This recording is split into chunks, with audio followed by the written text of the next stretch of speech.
It is stated in Minhaj al-Abidin that Sayyidina Fudail bin Iyad radiallahu anhu once visited one of his disciples who was near death. He sat next to his disciple and began to recite Surah Yasin. The disciple said, "Stop reading Surah Yasin." He then instructed his disciple to read the kalma, but his disciple replied, "I will never read this kalma, I have nothing to do with the kalma." And he died saying these words.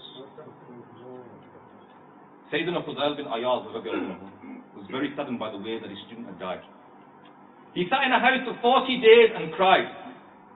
After the 40th day, he saw this same student being forced towards the hell by the angels. Sayyidina Fudail bin Iyad, he said, that you possessed a very high status amongst my students. You were one of my best students. What has happened to you? What happened to you? Why is this happening to you? The student replied, it was because of 3 bad deeds.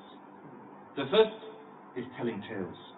I used to tell my friends something, and I used to tell you something else. The second is jealousy. I used to envy my friends. And the third is drinking of alcohol. Because I wished to cure a certain illness, I used to drink a glass, just 1 glass of alcohol every year because of the advice of a certain doctor. And because of that, my iman was taken away from me. If we value our iman as we should value it, then we need to take care of these things. Telling tales. How many of us tell tales? How many of us perform ghibah? How many of us lie and cheat and swear?